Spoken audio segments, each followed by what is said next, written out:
ನಮ್ಮ ಮನೆವರೆಗೂ ಬಂದಿದ್ದೆ. ಅದಕ್ಕೆ ನಾನು ಈಗ ಬೆಂಗಳೂರಿನಿಂದ ಸೀದಾ ಇಲ್ಲಿಗೆ ಬಂದಿದ್ದೆ. ಮೊನ್ನೆ ಪೂನಾಕ್ಕೆ ಹೋಗಿದ್ದೆ, ಅಲ್ಲಿಂದ ಮೈಸೂರಿಗೆ ಹೋಗಿ ಬೆಂಗಳೂರಿಂದ ಇವತ್ತು ಇಲ್ಲಿಗೆ ಇಲ್ಲಿಂದ ಊರಿಗೆ ಹೋಗ್ಬೇಕು. ಸುಮಾರು 12 ಗಂಟೆ 1 ಗಂಟೆ ಆಗುತ್ತೆ ಊರಿಗೆ ಹೋಗಿ. ಪೂಜ್ಯರು ಬಂದದ್ದಕ್ಕೆ ನನಗೆ ಇದನ್ನು ತಪ್ಪಿಸಲಿಕ್ಕೆ ಆಗಲಿಲ್ಲ.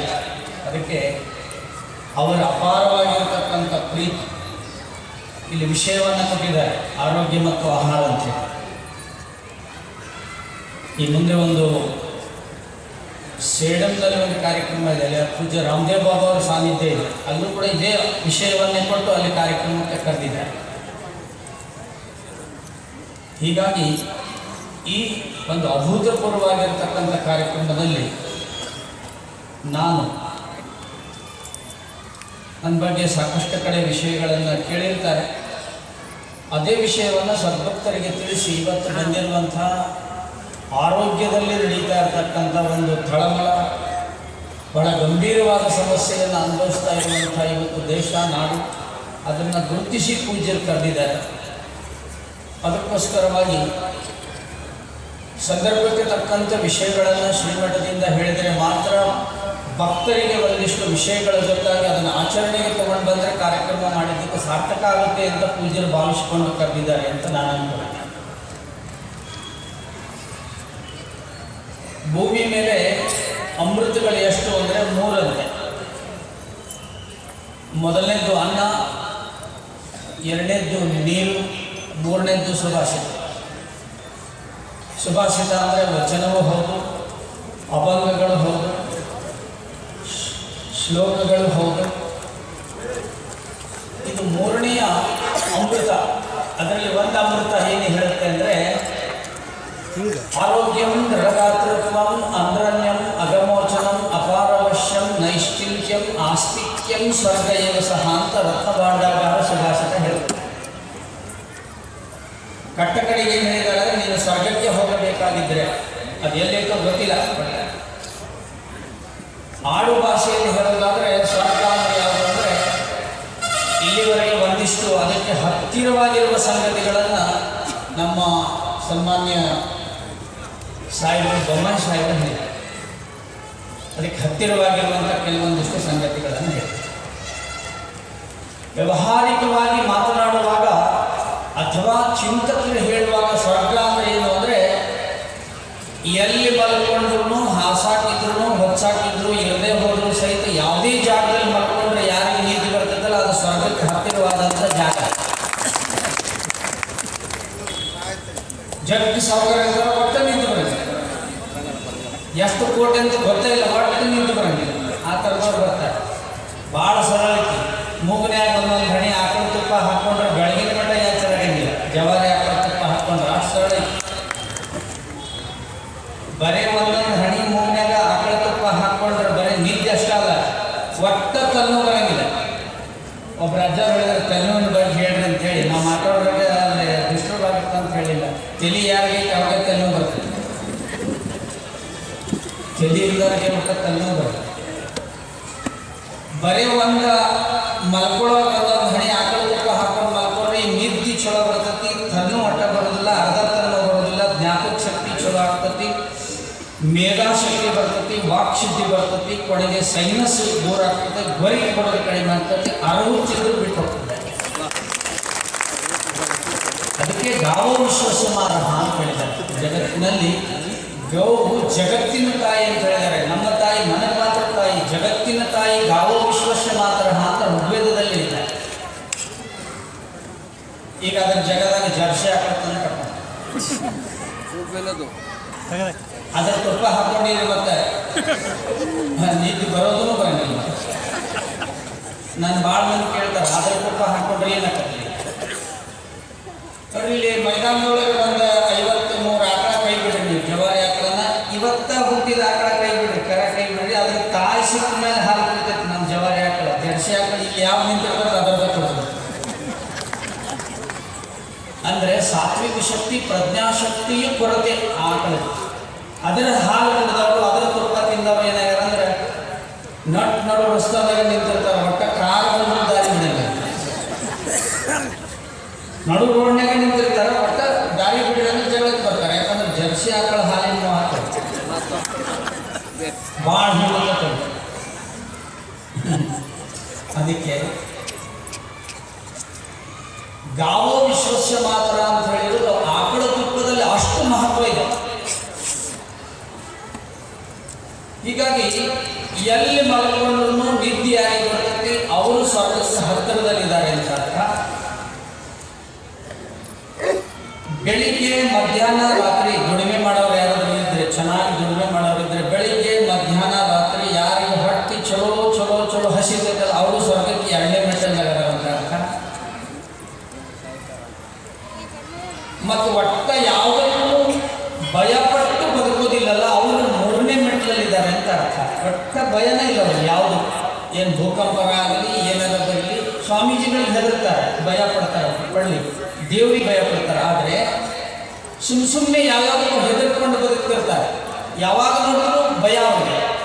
ಅವರು ಸ್ವರ್ಗಕ್ಕೆ ಭಾಳ ದೂರ ಅದಾರಂತ. ಭಯ ಇಲ್ಲದೆ ಯಾರು ಬದುಕ್ತಾ ಇದ್ದಾರೆ ಅವರು ಸ್ವರ್ಗಕ್ಕೆ ಹತ್ತಿರ ಇದ್ದಾರಂತೆ.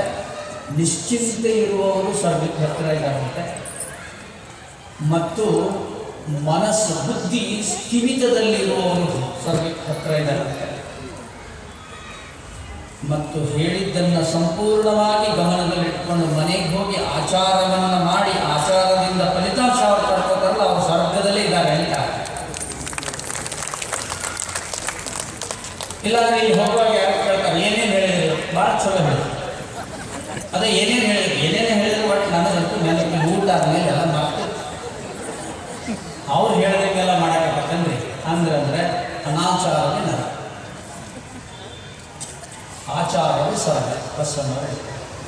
ಸುಭಾಷಿತದಲ್ಲಿ ಹೇಳೋ ಪ್ರಕಾರ ನೀವು ಸ್ವರ್ಗಕ್ಕೆ ಹೋಗಬೇಕಾ, ನೀವು ನಿಶ್ಚಿಂತವಾಗಿರ್ಬೇಕಾ, ಸ್ಮೃತಿ ಚೆನ್ನಾಗಿರ್ಬೇಕಾ, ಬುದ್ಧಿ ಸ್ಥಿಮಿತದಲ್ಲಿರ್ಬೇಕಾ, ಚೆನ್ನಾಗಿ ನಿದ್ದೆ ಬರಬೇಕಾ, ಯಾವುದೇ ಕಾಯಿಲೆ ನನಗೆ ಬರಬಾರ್ದ, ನನ್ನ ಮೇಧಾಶಕ್ತಿ ಜಾಸ್ತಿ ಆಗಬೇಕಾತಂದ್ರೆ ಮೊಟ್ಟ ಮೊದಲಿಗೆ ಅವನಿಗೆ ಆರೋಗ್ಯ ಇರಬೇಕು ಅಂತ ಹೇಳ್ತಾರೆ. ಆರೋಗ್ಯ ಇಲ್ಲಾಂದ್ರೆ ಇನ್ನೇನು ಮಾಡಕ್ಕೊಡೋದು. ಆರೋಗ್ಯ ಅನ್ನೋ ಶಬ್ದ ಹೇಗೆ ಬಂದಿದೆ ನಮ್ಮ ಕನ್ನಡದಲ್ಲಿ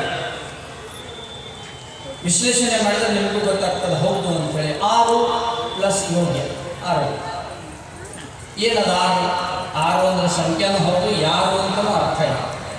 ನಿಜಗುಣ ಶಾಸ್ತ್ರದಲ್ಲಿ ಹೇಳ್ತಾರೆ 6 ನಾನೆಂದು ವಿಚಾರಿಸು. 6 ಅಂದರೆ ಏನು? ತಾಯಂದ್ರೆ ಭಾಳ ಸಂಖ್ಯೆ ಇದ್ದಾರೆ, ಸ್ವಲ್ಪ ಲಕ್ಷ ಕೊಟ್ಟು ಕೇಳಿ ನೀವ ಅದನ್ನು ಮನೆಯಾಗ ಸರಿ ಮಾಡಿದ್ರಿ ಅಂದ್ರೆ ಅಣ್ಣವ್ರಿಗೂ ಅದರದ್ದು ಉಪಯೋಗ ಆಗ್ತದೆ. ಬಸ್ಸಿನಾಗೂ ಭಾಳ ಮಂದಿ ಈಗ ಅಕ್ಕವ್ರು ಇರ್ತಾರೆ ನೋಡಿ, ಪಾಪ ಬಂದು ಕಂಡಕ್ಟರ್ ಬಿಟ್ಟು ಹೋದ್ರೆ ಜಗ ಇರ್ತಾರೆ ಬಸ್. ಮತ್ತು ಯಾರೋ ಪಾಪ ಹೊತ್ತಿಸ್ಕೋರಿಂದ ಹೊತ್ತಿಸ್ಕೊಂಡು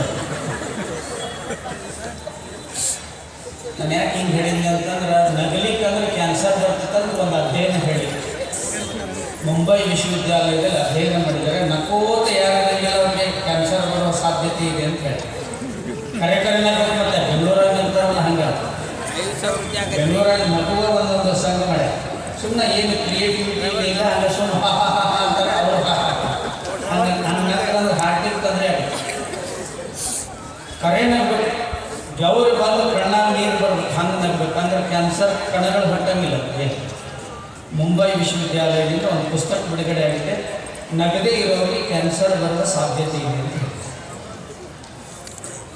ನನಗೆ ಆವಾಗ ದೌಡ್ ಅನ್ಸಕ್ಕೆ ಈಗ ಇಷ್ಟು ಹೇಳಕತ್ತಾರ, ಇಷ್ಟೇ ಕ್ಯಾನ್ಸರ್ ಬರಕತ್ತಂದ ನಮ್ಮ ಧಾರಾವಾಹಿಯಾಗ ನಗು ಇರಂಗೇ ಇಲ್ಲ, ಬರೀ ಮರ್ಡರ್ ಮಾಡೋದ ಜಾಸ್ತಿ.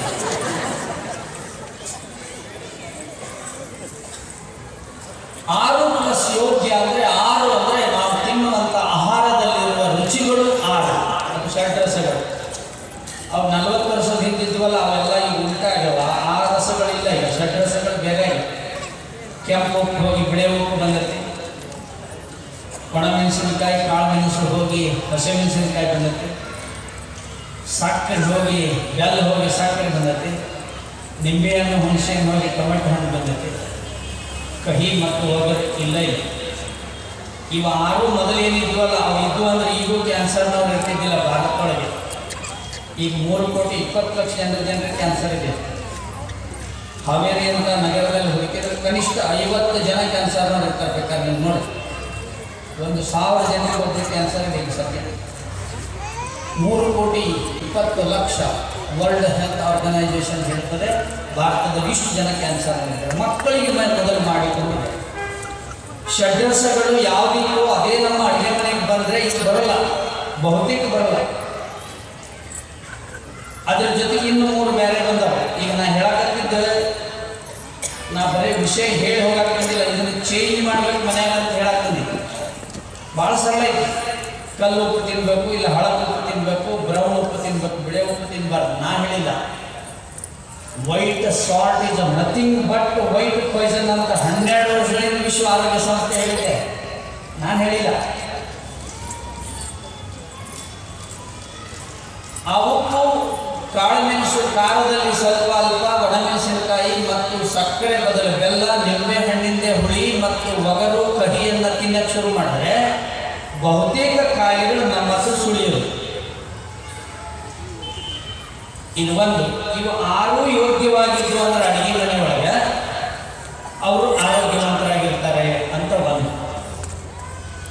ಇದ್ರ ಕೂಡ ನಾವು ತಿನ್ನಕ್ಕೆ ಎಣ್ಣೆ ಏನು ಬಳಸಕತ್ತೇವಲ್ಲ, ಅದು ಟ್ಯಾಕ್ಟ್ರಿಗೆ ಹಾಕೋ ಎಣ್ಣೆ ತಿನ್ನಕ್ಕೆ, ಟ್ಯಾಕ್ಟರು, ಟ್ರಕ್ಕು, ಬೈಕಿಗೆ ಹಾಕೋ ಎಣ್ಣೆನ ನಾವು ಸಿಗದ ಎಣ್ಣೆ ಅಂತ ತಿನ್ನಕ್ಕೆ. ಭಾಳ ದೊಡ್ಡ ಪ್ರಮಾಣದಲ್ಲಿ ಕಾಯಿಲೆ ಬರ್ತಾ ಇರೋದು ಅಡುಗೆ ಎಣ್ಣೆ. ಬೇಕಾದ ಶೇಂಗಾ ಬೆಳೀತಾರೆ, ಎಳ್ಳು ಬೆಳೀತಾರೆ, ಕೊಬ್ಬರಿ ಬೆಳೀತಾರೆ, ಆದರೆ ಅವ್ನು ಹೋಗಿ ಮಾರ್ತಾರೆ. ಇವರು ಫ್ಯಾಕ್ಟ್ರಿಗೆ ಹಾಕಿ ಎಣ್ಣೆ ತೊಗೊಂಡ್ಬರ್ತಾರೆ. ಆ ಶೇಂಗಾ ಬೇರೆ ದೇಶಕ್ಕೆ ಹೋಗ್ತದೆ, ಅವ್ರು ಆ ಎಣ್ಣೆ ತಿಂತಾರೆ. ನಾವಿಲ್ಲಿ ಕ್ರೂಡ್ ಆಯಿಲ್ ಅಂತ ಬರ್ತೈತೆ, ಅಲ್ಲ, 5 ರೂಪಾಯಿ 10 ರೂಪಾಯಿ ಕೊಡ್ತಾರಂತ ಅದನ್ನು ತೊಗೊಂಡ್ಬಂದು ನಾವು ತಿನ್ನಕತ್ತೀವಿ. ಅದಕ್ಕೆ ಮಕ್ಕಳಿಗೆ ಗರ್ಭದಲ್ಲಿ ಕ್ಯಾನ್ಸರ್ ಬರಲಿಕ್ಕೆ ಕೂಸಿರಿ. ಶುದ್ಧವಾಗಿರುವ ಅಡುಗೆ ಎಣ್ಣೆಯನ್ನು, ಗಾಣದ ಎಣ್ಣೆಯನ್ನು ತಿನ್ನಬೇಕಾಗಿದೆ. ಇವತ್ತು ಹಾಲಿಗೋಸ್ಕರ ಏನೈತಿ, ಜವಾರಿ ಹಾಕು ಇಲ್ಲ, ಆಡಿಲ್ಲ, ಜವಾರಿ ಏನಿಲ್ಲ, ಎಲ್ಲ ಮನೆಗಿದ್ರೆ ಜರ್ಸಿ ಆಗ್ತದೆ. ಇಲ್ಲಿ ತಂದ್ರೆ ಪಾಕೆಟ್ ಹಾಲು ಬರ್ತದೆ. ಹೇಗೆ ತಯಾರು ಮಾಡ್ತಾರೆ ಅಂತ ನೆಟ್ಟಲ್ಲಿ ಹೊಡಿದ್ರೆ ತಯಾರು ಮಾಡೋದು ಶಾಂಪೂ, ಯೂರಿಯಾ ಏನೇನು ಹಾಕಿ ತಯಾರು ಮಾಡ್ತಾರೆ. ಅದನ್ನು ಹಾಲು ಕುಡಿಬೇಕು. ಮತ್ತು ಹೆಂಗೆ ಮಾಡಿದ್ರಿ? ಈಗ ಆಕಳ ಅಂತ ಕಟ್ಟಕ್ಕಾಗೋದಿಲ್ಲ. ನಮ್ಗೆ ಭಾಳ ಮಂದಿ ಮನೆ ನಾಯಿ ಇದಾವೆ, ಭಯಂಕರ ಕಿಮ್ಮತ್ತಿಲ್ಲ. ಒಂದೊಂದು ನಾಯಿಗೆ ಮಗ ಎತ್ತಬೇಕೆಂದು ಗೊತ್ತಿಲ್ಲದಷ್ಟು ಕೂದಲದಕ್ಕೆ ಅವನ ನೆನಪಾರಿ ಹಿಂದೆ ಮುಟ್ಟು ಕೊಡಕ್ಕೆ ತಿಂದಂತಾರೆ ನಾಯಿ. ಮತ್ತು ನಾಯಿ ಇರಲಿ ಬಿಡಲಿ ಬೋರ್ಡ್ ಅಂತ ಇರ್ತದೆ ಬೆಂಗಳೂರು ಅಂತೇಳಿ.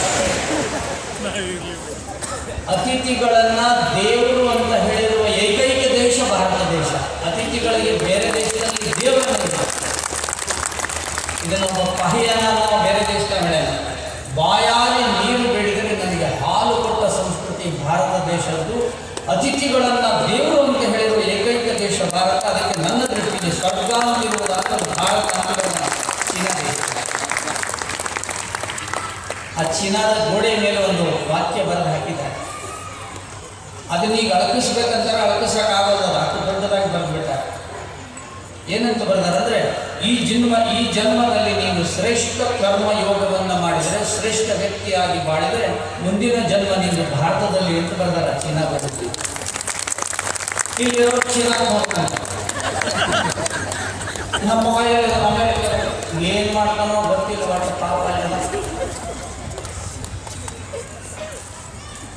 ಕ್ರಿಮಿ ಕೀಟ ಪಶು ಪಕ್ಷಿಯಾದರೂ ಸಹಿತ ಒಮ್ಮೆಯಾದರೂ ನಾನು ಭಾರತದಲ್ಲಿ ಹುಟ್ಟಬೇಕು ಅಂತ ಬೇರೆ ದೇಶದವರು ಅಂತಾರೆ. ಮ್ಯಾಕ್ಸ್ ಮಿಲ್ಲರ್ ಕೇಳಿದಂತೆ ವಿವೇಕಾನಂದರನ್ನ, ನಾನು ನೀವು ಅನುಮತಿ ಕೊಟ್ಟರೆ ಭಾರತದಲ್ಲಿ ನಾನು ನನ್ನ ದೇಹವನ್ನು ತ್ಯಾಗ ಮಾಡಬೇಕು, ಪ್ರಾಣವನ್ನು ಅಂತ ಕೇಳಿದಂತೆ. ಯಾಕಂದರೆ ನಮ್ಮ ದೇಶದಲ್ಲಿ ಪುನರ್ಜನ್ಮ ಇಲ್ಲ, ನಿಮ್ಮ ದೇಶದಲ್ಲಿ ಪುನರ್ಜನ್ಮ ಇದೆ ಅಂತ ಕೇಳಿದೆ.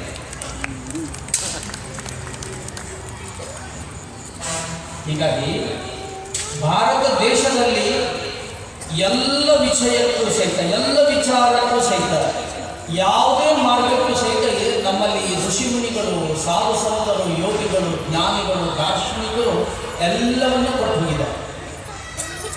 ನಮ್ಮ ಸಂಪೂರ್ಣ ಆರೋಗ್ಯವೇ ನಮ್ಮ ಆಹಾರದಲ್ಲಿದೆ, ಷಡ್ರಸಗಳಲ್ಲಿದೆ. ಅದಕ್ಕೆ ಹಾಲನ್ನು ನಾವು ಇವತ್ತು ಏನು ಮಾಡಿದ್ದೀವಿ ಅಂದರೆ, ತಯಾರು ಮಾಡಿದ ಹಾಲನ್ನು, ಪಶುಗಳಿಂದ ಬಂದ ಹಾಲಲ್ಲ, ತಯಾರು ಮಾಡಿದ ಹಾಲನ್ನು ಕುಡಿತಾ ಇದ್ದೀವಿ. ಅದರಲ್ಲಿ ಏನಿದೆ ಅಂತ ಗೊತ್ತಿಲ್ಲ, ಒಟ್ಟು ಹಾಲಿದೆ. ಅದು ನಿಧಾನವಾಗಿ ಮರಣವನ್ನು ತರುತ್ತೆ, ಕಾಯಿಲೆಯನ್ನು ತರುತ್ತೆ. ಇವತ್ತು ಬಂದವರಿಗೆ ಈ ಹಾಲಿಗೆ ಒಂದು ಪರಿಹಾರವನ್ನು ಕೊಡ್ತಾರೆ. ನಮ್ಮ ಹತ್ರ ದನ ಇಲ್ಲ, ಹಸು ಕಟ್ಟಕ್ಕಾಗಲ್ಲ, ಆಡು ಕಟ್ಟಕ್ಕಾಗೋದಿಲ್ಲ ಅಂತನ್ನೋರು ಹಸು ಹಾಲಿಗೆ ಸಮಾನವಾದ ಹಾಲು ಯಾವುದು? ಮನೆಗೆ ತಯಾರು ಮಾಡೋ ಹಾಲು. ಮನೆಗೆ ತಯಾರು ದೇಶಿ ಹಸು ಹಾಲಿಗೆ ಸಮಾನವಾಗಿದ್ದು ಯಾವುದಂದ್ರೆ ಒಂದು ಸಣ್ಣ ಕೊಬ್ಬರಿ ಬಟ್ಲ ತಗೊಳ್ಳಿ ಹಸಿದು, ಅದನ್ನು ಹೇಳಿರಲ್ಲ, ಈಗ ಒಳ್ಳಿಲ್ಲ ಬಿಸುಕಲ್ಲಿಲ್ಲ ಏನಿಲ್ಲ, ಈಗ ಮಿಕ್ಸರ್ನಾಗ ಹಾಕಿ ತುಂಡು ಮಾಡಿ ಅದ್ರಾಗ ಸ್ವಲ್ಪ ನೀರು ಹಾಕಿ ಅದನ್ನು ಚಲೋತ್ನಾಗ ರುಬ್ಬಿ ಬಿಡ್ರಿ. ಬಟ್ಟೆ ಒಳಗೆ ಹಿಂಡಿ ಆ ಹಾಲು ಬಿಡ್ರಿ, ಅದು ಹಸು ಹಾಲಿಗೆ ಸಮಾನವಾಗಿರೋದು. ಪ್ಯಾಕೆಟ್ ಈ ಹಾಲಿಗಿಂತ ಶಕ್ತಿ ಅದು. ಅದಕ್ಕೆ ನಮ್ಮ ದೇಶದಲ್ಲಿ ತೆಂಗಿನಕಾಯಿ ಬೆಳೀತಾರೆ ದೇವರಿಗೆ, ಅಲ್ಲಿರೋ ಮಕ್ಕಳಿಗೆ ಬಡವರಿಗೆ ಬೆಲ್ಲ ಅದು ಕೊಟ್ಟು ಬರಲಿ ಅಂತ ಹೇಳಿ. ಅದು ಕಾಯಿ, ನಮ್ಮದು ಕಾಯಿ. ನಿನಗಾಗಿ ಸರ್ಕಾರ ಒಬ್ಬರನ್ನು ಕಾಣಿ ಅಂತ ಅಲ್ಲಮ ಪ್ರಭುದೇವ್ ಹೇಳಿದ. ಕಾಯವನ್ನು ದೇವರಿಗೆ ಹೊಡೆಯೋಕ್ಕಾಗೋದಿಲ್ಲ ಅಂತ ಕಾಯಿ ಕೊಡಾಕತ್ತೀವಿ. ಕಾಯಿ 3 ಕಣ್ಣದವು, ನಮಗೂ 3 ಕಣ್ಣದವು. ನಮ್ಮ ಬಣ್ಣ ಕಾಯಿ ಬಣ್ಣ ಒಂದೈತಿ, ಅದಕ್ಕೂ ಜುಬ್ರದವು, ನಮಗೂ ಕೂದದವು. ಅದರೊಳಗೆ ಕಬರಿಗೆ, ನಮಗೆ ಕಬರಿ. ಕಬರಿ ಇಲ್ಲ ಅಂದ್ರೆ ಕೊಬ್ಬರಿ ಗಿಡ ಅಂತಾರೆ, ಕೊಬ್ಬರಿ ಇಲ್ಲ ಅಂದ್ರೆ ಕಾಯಿ ಕಿತ್ತಕ್ಕಂತ. ಹಾಲಿಗೆ ಈಗ ನಮಗೆ ವಿಚಾರ ಮಾಡಿ ಅದನ್ನು ಮನೆಗೆ ತಯಾರು ಮಾಡ್ಕೊಂಡು ಬಿಡಿ. ಒಟ್ಟು ನಾನು ಭಾಳ ಕೈ ಮುಗಿದು ಕೇಳ್ಕೊತೀನಿ, ನಿಮ್ಮ ಮನೆಯೊಳಗೆ ಪ್ಲಾಸ್ಟಿಕ್ ಒಟ್ಟು ಬಳಸಬೇಡಿ. ದಯವಿಟ್ಟು ವಿನಂತಿ ಮಾಡ್ಕೊತೀನಿ, ಯಾವುದನ್ನು ಪ್ಲಾಸ್ಟಿಕ್ ಬಳಸಬೇಡಿ. ಅದರಿಂದನೇ ದೊಡ್ಡ ರೋಗ ಇರೋದು. ಮರುಬಳಕೆ ಬೇಕಾದ್ರೆ ಬಳಸಿ, ಸರ್ಕಾರದಿಂದ ಮಾನ್ಯತೆ ಪಡೆದಂಥದ್ದು ಬಳಸಿ, ಆದರೆ ಅದನ್ನೂ ಬಳಸೋ ಅವಶ್ಯಕತೆ ಇಲ್ಲ. ಈಗ ಕೂತವ್ರು ಎಲ್ಲರ ಮನೆಯಲ್ಲೂ ಬೇಕಾದ್ರೆ ಎಲ್ಲರ ಮನೆಯಲ್ಲೂ ಬೆಳ್ಳಿ ಪಾತ್ರೆ ಇದೆ. ಹೋಗ್ತೀರಾ ತಾಯಂದಿರು, ಎಲ್ಲರ ಮನೆಯಲ್ಲೂ ಬೆಳ್ಳಿ ಪಾತ್ರೆ. ಬೀಗರು ಬಂದಾಗ ತಪ್ಪದ ತೋರಿಸ್ತಾರೆ, ಅವರು ನೋಡಿ ಹೊಟ್ಟೆ ಉಳ್ಕೊಂಡು, ಆದರೆ ಅದನ್ನು ಬಳಸಂಗಿಲ್ಲ. ಬೆಳ್ಳಿ ಪಾತ್ರೆಯಲ್ಲಿ ಯಾರು ಹಾಲನ್ನು ಕಾಯಿಸ್ಕೊಂಡು ಕುಡಿಯಲಿಕ್ಕೆ ಶುರು ಮಾಡ್ತಾರೆ, ದೀರ್ಘಕಾಲ ಮಗುವಿರುವಾಗಲಿಂದ ಬೆಳ್ಳಿ ಪಾತ್ರೆಯಲ್ಲಿ ಯಾರು ಹಾಲು ಕಾಯಿಸ್ಕೊಂಡು ಕುಡಿತಾರೆ ಅವ್ರು ಒಟ್ಟ ಕಣ್ಣಿನ ದೃಷ್ಟಿ ದೋಷ ಬರಲಿಲ್ಲ. ಅದಕ್ಕೆ ಮಕ್ಕಳಿಗೆ ಬೆಳ್ಳಿ ಬಟ್ಟೆ ಕೊಡ್ತಿದ್ರು ಸಣ್ಣವರಿಂದ. ಆಮೇಲೆ ಜುಮ್ರ ಬೆಳ್ಳಿ ಬಂತು, ಆಮೇಲೆ ಕಂಚು ಬಂತು, ಆಮೇಲೆ ಈಗ ಪ್ಲಾಸ್ಟಿಕ್ಕಿಂದ ಒಂದು ಕೊಟ್ಟು ಹೋಗ್ಬೋದು. ಹುಡುಗನ ಆಗಲೇ ಕಣ್ಣಿಗೆ ಚಾಳಿಸು. ಬೆಳ್ಳಿ ಪಾತ್ರೆಯಲ್ಲಿ ಹಾಲಾಗಲಿ ನೀರಾಗಲಿ ಯಾರು ಕಾಯಿಸ್ಕೊಂಡಿರ್ತಾರೆ, ಆ ಬೆಳ್ಳಿ ಅಂಶ ದೇಹಕ್ಕೆ ಹೋಯ್ತು ಅಂತಂದ್ರೆ ಕಣ್ಣಿನ ದೃಷ್ಟಿ ಚೆನ್ನಾಗಿ, ಕಿವಿ ಚೆನ್ನಾಗಾಗುತ್ತೆ. ಆ ಬೆಳ್ಳಿ ಮಹತ್ವ ಲೋಹಶಾಸ್ತ್ರದಲ್ಲಿ ಇದೆ. ಅದಕ್ಕೆ ನಮ್ಮ ಹಿರಿಯರು ಅದನ್ನು ಮಾಡಿದ್ದಾರೆ. ಪ್ಲಾಸ್ಟಿಕ್ ಬಳಸ್ಬೇಡಿ, ಬೇಗ ಮಲ್ಕೊಳ್ಳಿ, ಬೇಗ ಹೇಳಿ. ಇವತ್ತು ಎಲ್ಲ ಊರಲ್ಲಿ ಬೋರ್ಡ್ ಹಾಕಿದ್ದಾರೆ.